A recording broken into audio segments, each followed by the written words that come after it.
कल तुम्हारे राज अभिषेक में मिलते हैं अंगराज कर्ण। मित्र, अभिषेक मेरा है, परंतु मुकुट सदैव तुम्हारा ही रहेगा।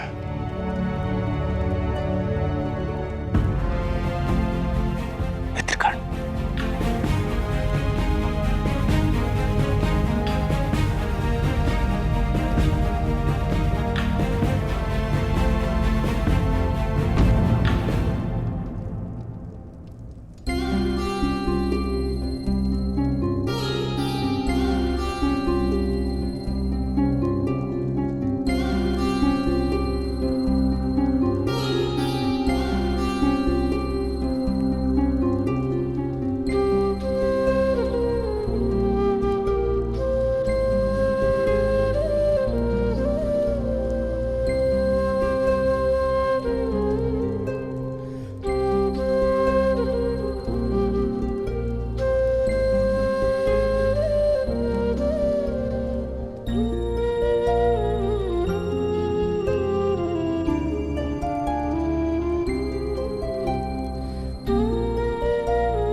प्रणिपात राजमाता।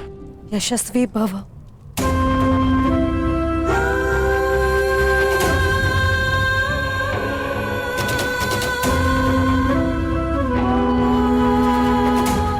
तुम्हें वर्षों पश्चात देखा है कर्ण। तुम्हारे शौर्य ने मुझे गर्वित किया है पुत्र।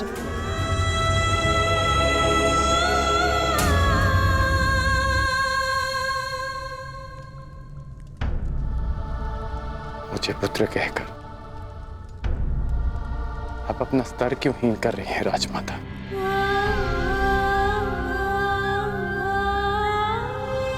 ऐसा क्यों कह रहे हो पुत्र? क्योंकि कल की रंगभूमि और आज की राजसभा ने मुझे वो सिखाया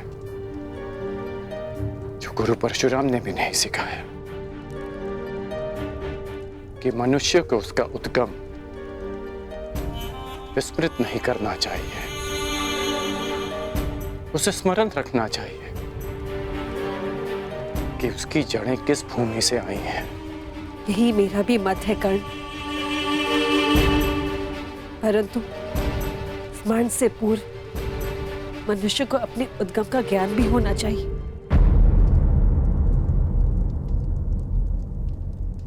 क्या तुम जानते हो कि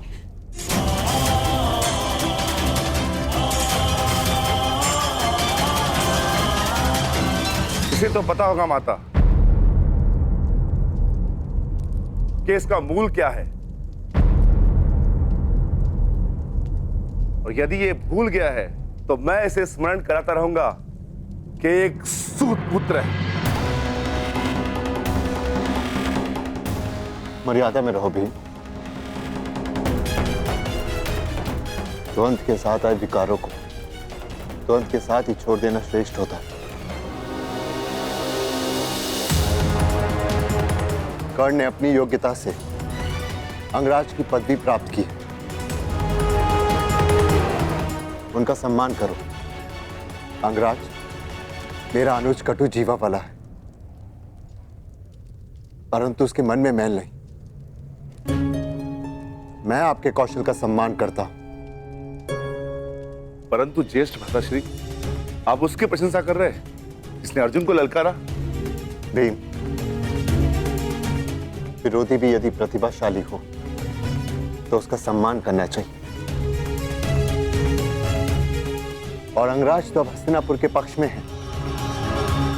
अंगराज, ज्येष्ठ पांडव होने के नाते मैं आपका स्वागत करता हूं। मुझे हर्ष है कि आप जैसा विकट योद्धा अब हमारे पक्ष में है। मैं केवल कुमार दुर्योधन के पक्ष में हूं।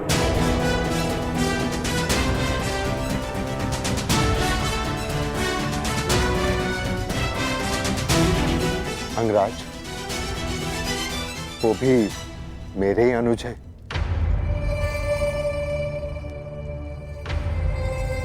चलिए माताश्री।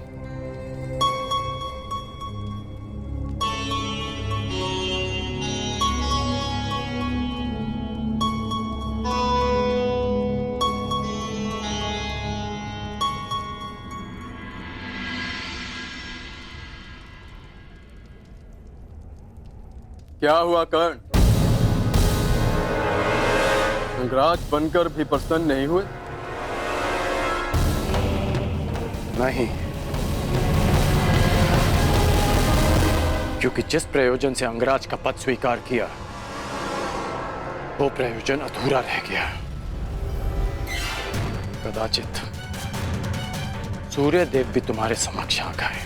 मनुष्य पर अन्याय का आरोप लगाते हुए तुम्हारा मन नहीं भरा, जो अब देवताओं पर लक्ष्य साधने लगे? लक्ष्य तो मात्र एक है कि तुम्हें पराजय का स्वाद चखा सकूं, कि सर्वश्रेष्ठ होने के तुम्हारे अभिमान को भंग कर सकूं, कि वो अधूरा द्वंद्व पूरा कर सकूं। एक बात तुमने उचित कही थी रंगभूमि, कि धनुष से निकला बाण कभी लौट कर नहीं आता, परंतु सत्यंचा लौट कर आती है। निश्चित रूप से रंगभूमि लौट कर नहीं आएगी कर्ण, परंतु हमारा द्वंद्व लौट कर अवश्य आएगा। और उस दिन कुछ भंग होगा तो मुझे पराजित करने का तुम्हारा स्वप्न एक दिन अवश्य आएगा कर्ण, जिस दिन हमारे बीच न सूर्य देव होंगे, न पितामह और न आचार्य द्रोण, केवल हमारे बाण बात करेंगे। और तब तक यह अधूरा द्वंद्व मेरे मन पर भी भार बनकर रहेगा। ये भार कल प्रातः और बढ़ जाएगा जब तुम मेरा राज्य अभिषेक होते देखोगे।